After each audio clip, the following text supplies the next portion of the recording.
Back in the late 90s, early 2000s, Brendan Fraser was just everywhere. He was George of the Jungle, he was Rick O'Connell in The Mummy. He was this fun, charming, physical actor who just lit up the screen. And then, it felt like almost overnight, he was gone. Poof. So today, we're getting into one of Hollywood's most fascinating and, frankly, disturbing stories, the fall and the amazing comeback of Brendan Fraser. So the big question is, what happened? How does a guy who was at the absolute top of his game, loved by pretty much everyone, just disappear from Hollywood? And the answer, well, it's not as simple as his movies stopped making money. It's a really complex story of physical pain, a super powerful and secretive Hollywood group, and one single moment that completely derailed his entire life. I mean, just look at this contrast. It's wild. On one side, you've got 1999. The Mummy is a massive hit. Fraser is a global superstar. Studios are literally building franchises around him. Then, you jump to 2013. He's basically a ghost in the industry, dealing with lawsuits, serious health problems, and his finances are in shambles. To really get why the comeback is so incredible, you first have to understand just how high he climbed. Okay, so let's start at the beginning. Part 1, Hollywood's Golden Boy. We really need to see the peak of the mountain to understand how deep the valley was. This is the story of how a kind of unlikely actor became one of the biggest stars on the planet. So what was the secret sauce? Well, you could call it the Fraser formula. He took on these really unique roles. I mean, he played a defrosted caveman in Encino Man. And then right after that, he's in a serious drama like School Ties, holding his own with guys like Matt Damon and Ben Affleck. He had this amazing everyman charm. In the 90s, with all these moody, serious actors, he just felt fun and approachable. And a huge part of his appeal was his physical dedication. The man did his own stunts, and that commitment would become both his superpower, and this quote right here says it all. During a hanging scene in The Mummy, the director wanted another take, asking for the rope to be just a little tighter to look more real. Fraser was like, okay, one more. The next thing he remembers is waking up with medics over him. He was technically dead for about 14 seconds. This wasn't just about being dedicated. It was a peek into a Hollywood culture where actors, especially guys like Fraser, were just expected to put their bodies on the line, no matter the risk. Okay, so now we have to talk about the other side of this. Every story has a villain, right? Well, in this one, it wasn't just one person. It was this powerful, kind of shadowy organization that pretty much ran the town for decades, the Hollywood Foreign Press Association. You probably know them as the HFPA. So who are these guys? Well, officially, the HFPA was this small group of journalists from other countries. But in reality, by creating and controlling the Golden Globes, they became incredibly powerful. We're talking about a group with less than 90 voting members. Think about that. Fewer than 90 people held the keys to the kingdom. They could decide who got nominated, who won, and that could make or break careers and multi-million-dollar movies. They had all the power. Yeah, a lot of people called them the Hollywood Mafia, and this was their playbook. They got their legitimacy by teaming up with powerful producers like Harvey Weinstein, who used the Globes to build Oscar buzz for his movies. And in return, the HFPA got prestige. It turned into this whole system of favors and payoffs. Everyone from stylists to limo drivers was in on it, which kept everyone quiet and in line. And their biggest weapon? Secrecy. They did their business behind closed doors, and if you ever crossed them, you'd pay a huge price. And if you want to understand just how ruthless they were, you just have to look at the awful story of Nick Douglas. He was a member of the HFPA, and his so-called crimes were selling a photo for $50 and grabbing some free beers at a party. For that, they suspended him. His entire career, his livelihood, just gone. Then, just 4 days before the 2005 Golden Globe nominations were announced, he was found dead. And when the HFPA president, a guy named Philip Burke, was asked about it, his response was ice cold. He basically said there was no connection. It was just a chilling example of their absolute power.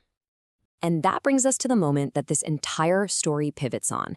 This is the incident that sent Brendan Fraser's career and his life into a complete and utter freefall. It was 2003, at this big luncheon at the Beverly Hills Hotel. Fraser said he was leaving and ran into that same man, the HFPA president, Philip Burke. Fraser went to shake his hand, and what he says happened next is just sickening. This is his own account of the alleged assault, something that happened right there in the middle of a crowded room. And this quote, this shows you the immediate, terrible emotional damage. It wasn't just physical, it was psychological. It made him feel panicked and small, totally powerless. He said he felt like a child, because in that power dynamic, he was. He thought about calling the police, but in the end, he stayed quiet. He was terrified of what would happen to his career if he spoke out against one of the most powerful men in Hollywood. So Fraser's team did reach out to the HFPA privately. All they wanted was an apology. And what they got was a letter from Burke that, as Burke himself put it, admitted no wrongdoing. You know the type, the classic, "I'm sorry if you were offended," non-apology. It's designed to make the victim feel crazy. The HFPA apparently promised to keep Burke away from Fraser at events, but after that, just silence. As Fraser called it, deafening silence. The system protected its own. And here's the thing, that incident kicked off this awful downward spiral. First, the trauma started messing with his head. He felt depressed, had memory problems, and it got harder for him to work. Then, his body, after all those years of stunt work, just started to give out. He spent almost 7 years going in and out of hospitals for surgeries on his back, his knee, his vocal cords, you name it. And on top of it all, his marriage fell apart, leading to a really expensive divorce in 2009. Then, just a few years later, a nasty lawsuit from his ex. It was just one thing after another. And just look at this number, $75,000 a month. That's what he was ordered to pay in alimony and child support. And that number was based on what he earned when he was a top A-list movie star. But by 2013, his career was in shambles, which he believes was partly because the HFPA had blacklisted him. He couldn't afford the payments, but when he tried to get them lowered, his ex-wife sued him for fraud, making all his private struggles painfully public. So as the movie roles dried up and he started looking more strained in public, the internet, of course, turned his very real pain into a joke. The whole sad Fraser meme came from a photo taken when he was at his absolute lowest. His suffering, his trauma, all of it just became a cheap laugh online. But then, things started to change. This next part isn't just about one actor's comeback. It's about a much-needed cultural reckoning in Hollywood, a shift that finally created a space for Brendan Fraser's story to be told. So what was the big change? Simple. #MeToo. The movement, which really took off after brave women spoke out against powerful men like Harvey Weinstein, who, remember, was a key ally of the HFPA, it changed the entire environment. For the first time, it felt like victims might actually be believed, that the powerful system that protected abusers was finally starting to crumble. And this was the moment. After 15 years of silence, Brendan Fraser sat down for an incredibly raw interview with GQ in 2018 and finally told his story. And what's amazing is that he didn't try to take credit. He gave all the credit to the women of the #MeToo movement, people like Rose McGowan and Ashley Judd. He said their courage gave him the strength to finally speak his own truth. The reaction from the industry was predictable. Hollywood was mostly silent. Philip Burke just dismissed it, saying Fraser's career decline had nothing to do with them. But the public? Oh, the public response was a massive wave of support and love. Fans who grew up watching his movies completely rallied around him, and a new term started trending online to describe this amazing fan-led comeback, the Renaissance.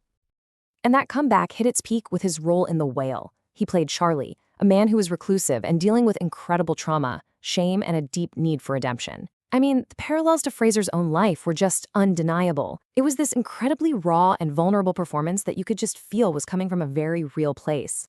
And it all led to this moment, the 2023 Academy Awards. He wins the Oscar for Best Actor. And in his speech, he looked back on his whole journey, saying that he never really appreciated how good he had it until it was all taken away. It was just the ultimate moment of validation, a complete triumph after almost 20 years of being in the wilderness. So what happened to the organization at the heart of all this? Well, Fraser's story was one of the big dominoes that helped bring the whole thing crashing down. In 2021, after yet another scandal, Philip Burke was finally kicked out. And then in 2023, the very same year Fraser won his Oscar, the Hollywood Foreign Press Association was officially dissolved. Done. The powerful machine that silenced so many people was finally taken apart. Which really leaves us with this final thought. Brendan Fraser's story is, without a doubt, about one man's incredible resilience. But it's also about something so much bigger. It's a story that really makes you think about what happens when a corrupt system finally gets called out, and whose voices, after being silenced for so long, finally get a chance to be heard.